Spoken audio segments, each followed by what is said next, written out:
Yo, what is going on, everyone? My name is Nick, or the Notorious Fantasy, and in today's video, we're going to be going over 13 players that I want you guys to run to the waiver wire to pick up prior to week number 7 of the 2024 fantasy football season. It is important to note that we have two teams on bye this week, the Chicago Bears and the Dallas Cowboys, so if you have any players on those teams, you want to make sure you get them out of your lineups. But before we could get into things, I would like to ask that if you guys are new to the channel and you do end up enjoying today's video, that you please make sure to hit that subscribe button down below. And while you're down there, whether you are new to the channel or not, please make sure that you do leave a like on today's video. It would help me out a ton. If you want to follow me on Twitter or X, please do so at NotoriousFantasy. So without further ado, let's get into my week number 7 waiver wire ads for the 2024 fantasy football season. We begin with my number 1 waiver wire ad for the week, and that is TikTok sensation JuJu Smith-Schuster, wide receiver of the Kansas City Chiefs, going up against the San Francisco 49ers in Santa Clara. JuJu is currently rostered in 32% of leagues on Yahoo, 11.7% on NFL, and 17.8% on ESPN. The Kansas City Chiefs were on bye in week number 6, so we got to go ahead and hop into the hot tub time machine back to week number 5 for JuJu stats. In that game, he was the wide receiver 13 in PPR up against the Saints. 7 receptions on 8 targets for 130 yards. In terms of snap counts at the wide receiver position, Watson played 70% but had 0 targets. JuJu played 67% and had 8 targets, the 7 receptions, and 130 yards. And then Xavier had 3 receptions on 6 targets. So in my opinion, while I do believe that Travis Kelce has now been skyrocketed to the top of the offense without Rashee Rice, I do really believe that JuJu Smith-Schuster in any given game could out-target Travis Kelce, and JuJu Smith-Schuster could be Patrick Mahomes' favorite target. Now, I'm not going to sit here and pretend that JuJu Smith-Schuster was as good as he was back in Pittsburgh when he was on the rise with Antonio Brown, when people were on their knees giving the Hawk Tua special to JuJu Smith-Schuster, talking about how he's next up in the NFL. He's going to end up being one of the best wide receivers a couple of years from now. And fast forward, we are a couple of years from now, and JuJu really isn't all that, but ultimately being the number 1 wide receiver on a Patrick Mahomes-led offense is going to lead to me wanting to pick him up off the waiver wire. At number 2, we got Tank Bigsby, running back of the Jacksonville Jaguars, going up against the Patriots this week. They're running it back in London. 63% rostered on Yahoo, 39.6% on NFL, and 44.1% on ESPN. So while I am fully aware that in a lot of your guys' league, Tank Bigsby is not going to be available, if he is, you want to make sure that you pick him up. Now, I understand that he ended up laying an egg. Now, it wasn't technically a goose egg because he scored more than 0 points, but essentially it was basically 0 points, right? Running back 48 on the week in London, 7 rushes for 24 yards. And that was after a game in week number 5 up against the Colts where he had 13 rushes for 101 yards and a touchdown with 1 catch for 28 yards. The usage was very confusing in that game. D'Ernest Johnson played 56% of the snaps, but I believe the reason behind that was the game script. The Jacksonville Jaguars got bent over a table, so they ended up going with D'Ernest Johnson over Tank Bigsby. So I do still believe Tank Bigsby is going to be the guy while ETN is hurt. He is currently listed as week to week with a hamstring injury, and anytime you hear week to week, it's not like day to day where, hey, maybe he could show up and play in this game in London, right? If he was day to day, that would be possible. Listed as week to week is basically the nail in the coffin for ETN this week, so I expect a big bounce back out of Bigsby. I am not going to panic at all. Biggest problem, though, is that the Jaguars' offense is absolutely atrocious. It is abysmal. It is disgusting that us as Americans send that terrible fucking product to London for all those people to watch. But hey, as long as they don't get spit roasted here, I do think that Tank Bigsby will have a ton of value. At number 3, we got Demario Douglas. Demario time. Wide receiver of the New England Patriots going up against the Jaguars in London. 7% roster on Yahoo, 0.9% on NFL, and 21.1% on ESPN. All summer long, I waxed poetically for Demario Douglas and Jalen Polk. I said whichever one of these guys ends up being the #1 target. The second they turn to Drake, Maye, those guys have the potential to explode, to bring the boom like AJ and Big Justice. I really did believe that Demario Douglas and Jalen Polk have the skills to pay the bills. It was just the quarterback position ultimately weighing them down. And we saw last week, once they inserted Drake Maye into the offense, Demario Douglas exploded Krakatoa style. Wide receiver 6 in PPR up against the Texans, 6 receptions on 9 targets for 92 yards and a touchdown. Now, I'm not going to sit here and pretend like Demario Douglas is locked and loaded as the clear #1 wide receiver on this team going forward. I do think Jalen Polk will continue to get more and more reps in with Drake Maye, and that could lead to Jalen Polk becoming the wide receiver 1. But as of right now, going up against a Jacksonville Jaguars defense that reeks to high heaven, I fully expect Demario Douglas to potentially finish as a top 12 wide receiver again. And while that is definitely more optimistic, I'm not going to lie to you and tell you that, hey, when I do my wide receiver rankings on Friday, hit that subscribe button if you want to see those if you are new.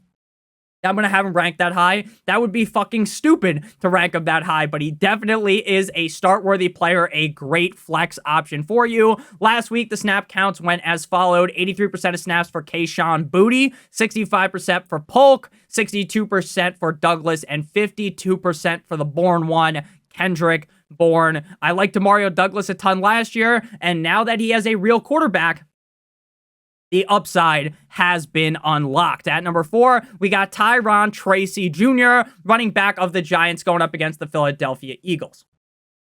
There's another guy, just like Tank Bigsby, that I have been talking about a lot recently, so hopefully you guys do have Tracy on your roster. Going up against the Eagles, 45% rostered on Yahoo, 20.9% on NFL, and 45.1% on ESPN. Now, Devin Singletary has missed back-to-back games with a groin injury and has yet to practice in full since. Now, he has logged a few limited sessions, but that was not good enough to play over the last 2 weeks. When Singletary returns, I think Tracy should retain enough work to where if you're in a super deep league, I'm not talking a 10, a 12, a 14-team league. I'm talking about if you're in like a 16-team league, an 18-team league, you could start him for the upside that he possesses, the burst that is in his legs. But more than likely, Singletary will return to be the leader in snaps as well as touches. And in that case, Tracy is more of just a handcuff, but he is an incredibly high upside handcuff. We've already seen the upside in back-to-back games. As the starter, he has scored 14 or more PPR points in both games. Last week, he was the running back 5 up against the Bengals. 17 carries for 50 yards and a touchdown, as well as 6 receptions on 6 targets for 57 yards in a game where the Giants offense went limp. They could not get it up. They had a strong case of whiskey dick on Sunday Night Football. Now, do I expect them to blow the back out of the Eagles? Fuck no, baby. But I do believe if Tracy is the starter yet again, he is a guy that you will want in your lineup. Next up, we move to player number 5 here, and we got Romeo Doubs, wide receiver of the Green Bay Packers, going up against the Houston Texans this week. 35% rostered on Yahoo, 24.2% on NFL, and 29.6% on ESPN. Last week, he was the wide receiver 9 versus the Cardinals, 3 receptions on 4 targets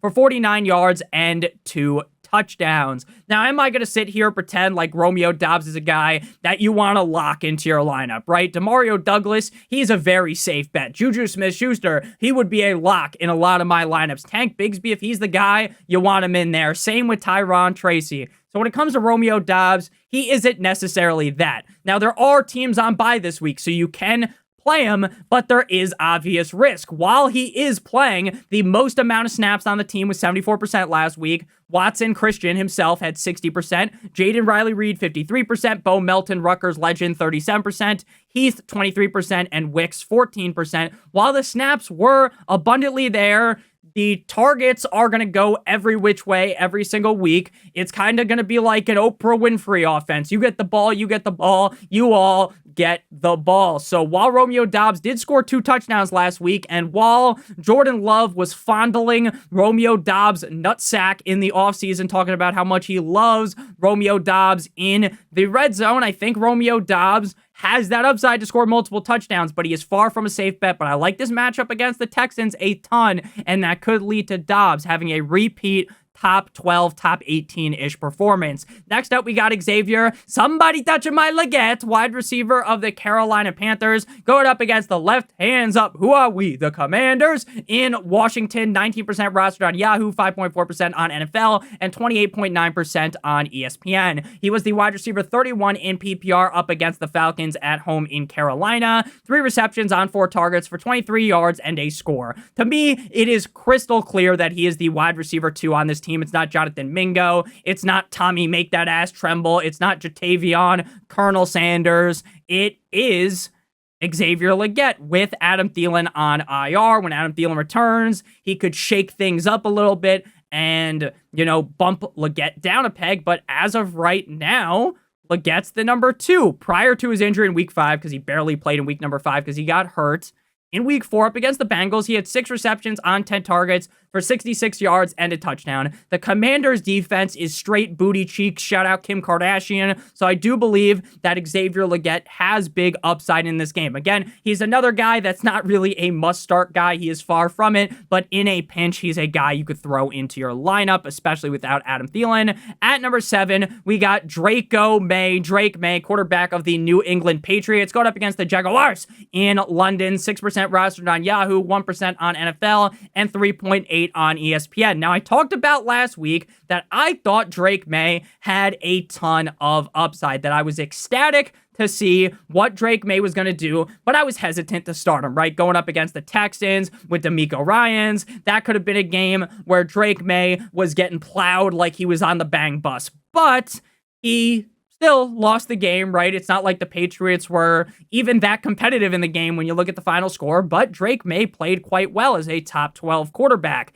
20 completions on 33 attempts with a 60.6% completion percentage, 243 passing yards, and 3 touchdowns with 2 INTs, 5 rushes for 38 yards. This is a much better matchup as the Jaguars defense is not good. They're one of the worst defenses in the NFL, and I expect Drake Maye to have his best game yet in the National Football League. Again, I am not yet going to get down on my knees and whip out the knee pads for Drake Maye and truly declare, top 5 finish, right? Because he's a rookie. The game, they're going to London. It's going to be very weird. We all know London games sometimes go tits up and end up very, very weird. So I'm not going to sit here and pretend like Drake Maye is some lock top 8, top 5 quarterback, but I do think he has the upside to do so, especially up against that Jags defense. At number 8, we have Alexander Mattison, running back of the Las Vegas Raiders, going up against the Los Angeles Rams in LA. 51% rostered on Yahoo, 35.6% on NFL, and 35.6% on ESPN. A rare time where the rostership percentage is the exact same on 2 different websites. Now, before we talk about Alexander Mattison as well as waiver wire ad number 9, 10, 11, 12, and 13. That's 5 more waiver wire players. I would like to give you guys a quick word from our friends and our partner over at Underdog. Now, if you're new to Underdog and sign up using promo code Notorious or by clicking on the link in the video description or in the pinned comment, you'll receive your free pick, which tonight is Josh Allen higher than half a yard up against the New York Jumbo Jets. You match that with one of the players on the Jets or one of the players playing on Thursday Night Football next week, any of the games on Sunday, or any of the 2 games on Monday Night Football, and you receive 3 times what you put into your pick'em. If you put in multiple other picks, then the payout of your pick'em will be higher. You will also not only receive your free pick when you sign up using promo code Notorious, you will also receive a first-time deposit offer of up to $1,000 in bonus cash. Now, I understand that you might be watching this past Monday. The Monday Night Football game already happened. Well, if you sign up with code Notorious or by clicking on the link in the video description, instead of Josh Allen higher than half of a yard, you'll receive a different player higher than half of a yard. Again, all you got to do is match that pick with one other player, and if both picks hit, you receive 3 times your entry into Pick'em. Plus, you'll also receive a first-time deposit offer of up to $1,000 in bonus cash. So make sure you guys do check out that great offer. So back to Alexander Mattison. Running back 14 in PPR last week versus the Steelers. 14 carries for 33 yards, 2.4 yards per carry, but you couldn't have expected much up against the Steelers. He did find the end zone, though. 5 receptions on 5 targets for 32 yards, which marks back-to-back weeks with 10 or more points. Now, no one in their right mind would be even remotely ecstatic, excited to start Mattison, right? No one is waking up on Sunday, ooh, I get to start Alexander Mattison against the Rams. Now, I get the matchup is good, but he's on the fucking Raiders, and the Raiders are an unmitigated disaster. And we've seen no Zamir White in back-to-back weeks, but even if Zamir plays, there's really no reason to believe that he even has a grasp at all on this backfield. He is not the running back one anymore. It's Alexander Mattison's time to shine, and in a great spot here up against the Rams. Again, I'm not excited. I'm not bricked up underneath my desk here telling you guys, oh, you got to start Alexander Mattison. But if you're down bad, there are certainly much worse starts. Then we move to waiver wire ad number 9, and that's Hunter Henry of the Patriots going up against the Jaguars in London.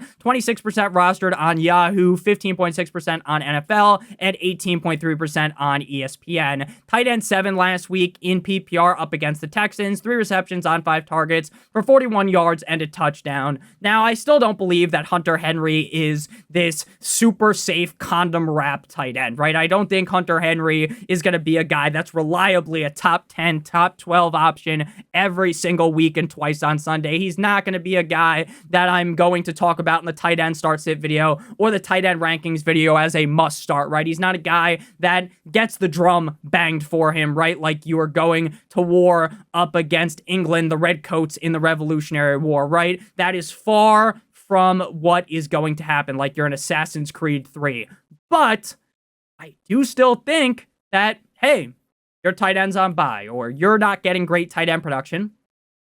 With Drake Maye under center up against the Jaguars, he is a solid option and will probably be ranked inside of my top 12. Again, I'm not going to sit here and pretend like he's a lock to do it, but he definitely could, especially with how good Drake Maye looked. Next up, at number 10, we got Michael Wilson, wide receiver of the Arizona Cardinals, going up against the LA Chargers. 16% rostered on Yahoo, 1.6% on NFL, and 14.2% on ESPN. Maserati Marvin Harrison suffered a concussion last week, which meant very bad things for my fantasy teams, as I just was ecstatic to draft Marvin Harrison Jr. all summer long, and I kept drafting him, and he's on like all my teams, and then he put up a goose egg, a nothing burger, and that bent all my teams over the table without the use of lube. But hey, this does open the door for Michael Wilson if Marvin Harrison can't play. Now, with concussions this season, we've seen guys come back a couple days later and play. We've seen guys miss multiple weeks. So while I am as much of a doctor as Johnny Sins,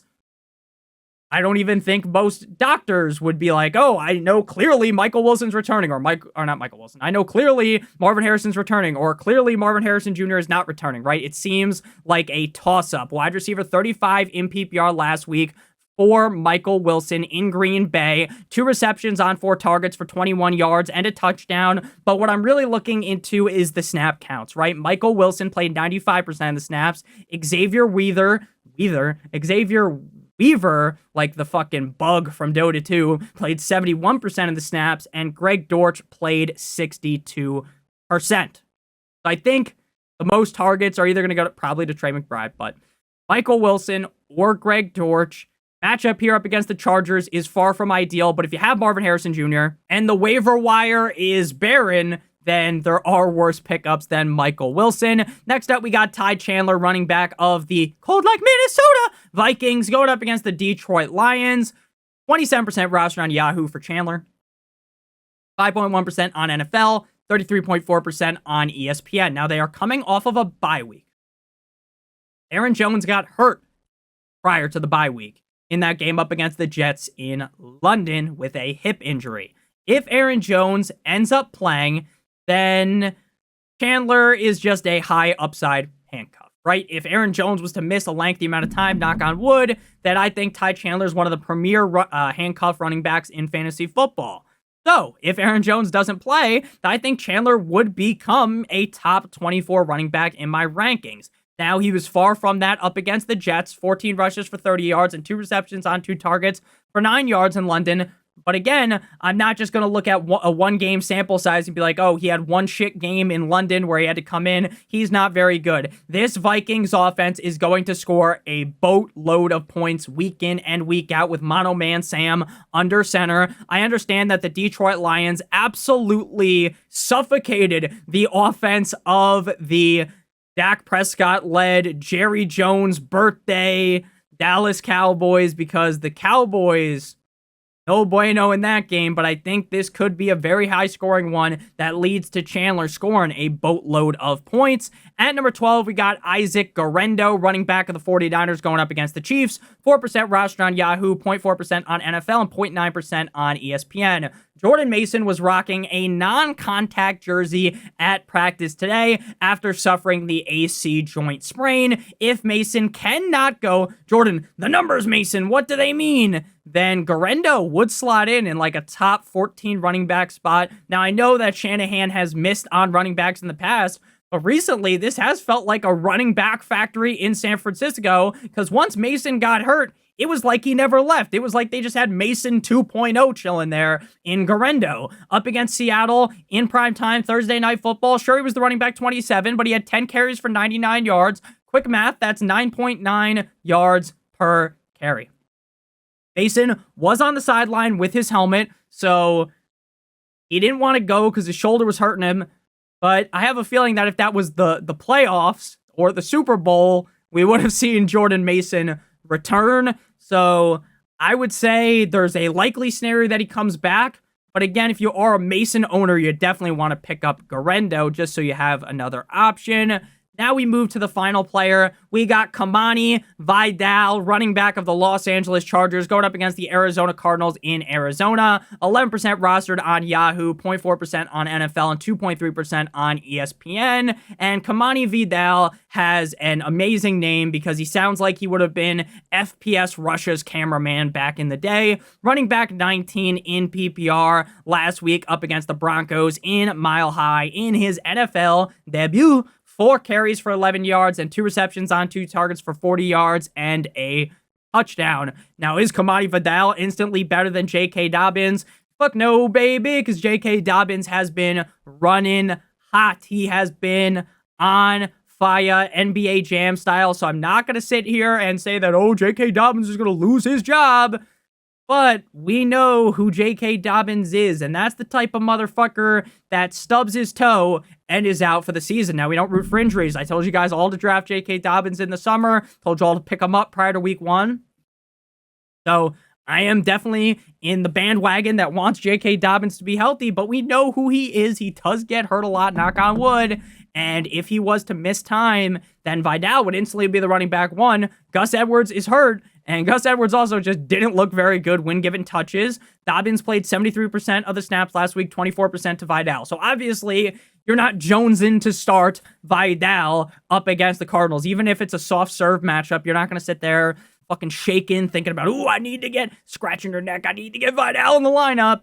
But something was to happen to Dobbins, knock on wood, we don't root for injuries, then Vidal would be very, very nice, especially with how much the Chargers run the rocks. Thank you guys all so much for watching today's video. If you have any questions about any players that I didn't talk about in today's video, ask them down below in the comments. There's going to be some players like, Nick, why don't you talk about this guy? Where it's like that guy's owned in like 70% of leagues, or maybe a guy that's a deep cut. Maybe you play in like 14-team leagues, 16-team leagues, and you need more help than just what I give off in today's video. So thank you guys all so much for watching. Make sure you guys check out one of the videos on your screen if you have not seen them already. We'll be back tomorrow with the running back and wide receiver start-sit video for week 7. Again, make sure you guys do check out Underdog promo code Notorious to get your free pick. Josh Allen higher than half a total yard tonight, plus a first-time deposit offer of up to $1,000 in bonus cash. I love you guys more than you will ever know. Road to 40,000 subscribers continues. Without all you guys, none of this is possible, so you guys mean the world to me. I love you so much. I will see you guys very shortly tomorrow. Have a great one.